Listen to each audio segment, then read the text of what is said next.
interview 21. Patient's name is Edward Nigma, also known as the Riddler.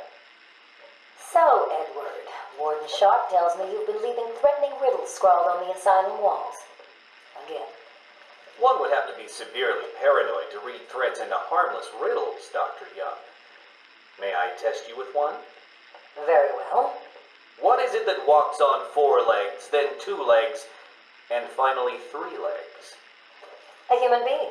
As a baby, it crawls on 4 legs. As an adult, it walks on 2. And in later years, it uses a cane. Good try. But the answer to all 3 is a baby. True, it crawls on all 4s, but cut off its legs and it can only wiggle on 2 limbs. Give it a crutch, it can hobble around on 3.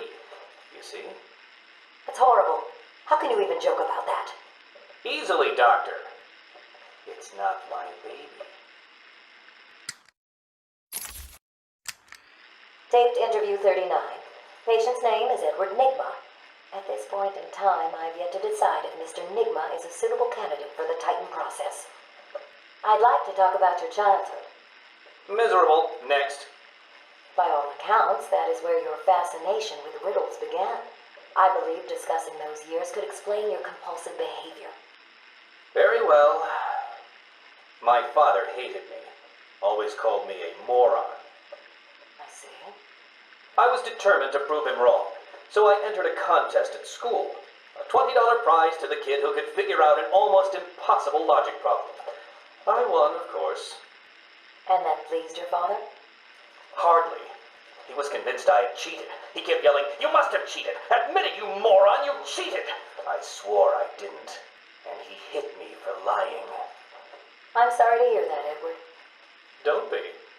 He was right. Patient interview 44. This is yet another interview with Edward Nigma. I have yet to make up my mind whether he's a genius or just deluded. Whichever one he is, just being in his company is both irritating and exhausting.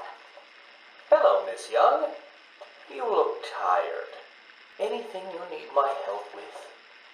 No, thank you, Edward. I am here to help you. We all are. Forgive my arrogance, Doctor, but if you think I need your help, well, you're in the right place. Let's look at it a different way. Throughout your career, you have specialized in bizarre traps and convoluted clues that more often than not result in the death of the unfortunate participants.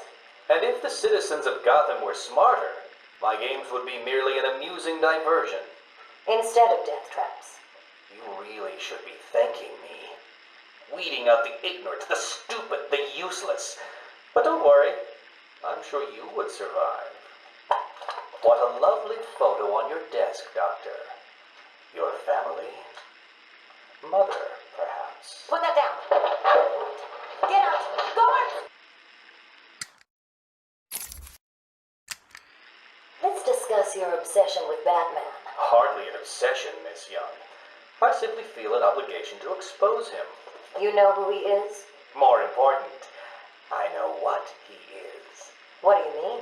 It's obvious. The mask, the weapons, the scare tactics. He's a criminal. No different than Joker, Two-Face, or myself. Most people consider him a hero. Most people are idiots. They can't see Batman for the villain he is. Riddle me this. How did he get his car and his gadgets? I don't... With money stolen from the criminals he defeats. Why does Gordon turn a blind eye to his antics? Batman bribes him. The answers are right in front of your stupid, gawking face. Edward, please, calm down. Wake up, Gotham! No sane, law-abiding man does those things. No one's that selfless. Batman is as vile as they come. Security! Security! This is my final interview with Edward. I have gone as far as I can.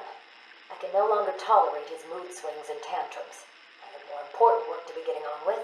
He will be transferred to Dr. Whistler's care as of next week. Good morning, Doctor. How are you today? Fine, thank you, Edward. You're in a good mood. I'm always in rare spirits when I'm about to be released. Edward, You know you don't come up for parole for another 3 years. First thing I'll do is have dinner at that Italian place on 19th Street. Seriously, Edward. I only hope Joker hasn't completely trashed the city. Oh well, I'm sure I'll find out soon enough. Wait, have you been in contact with the Joker? He escaped Arkham weeks ago. And yet, one hears things. What things? What have you heard? Oh, something about a surprise party for Batman. I forget the rest. You know Joker. Yak, yak, yak. Edward, if you know anything, you have got to tell me. Lives could be at stake. What did Joker say? You forget, Doctor. I'm the one who asks the riddles.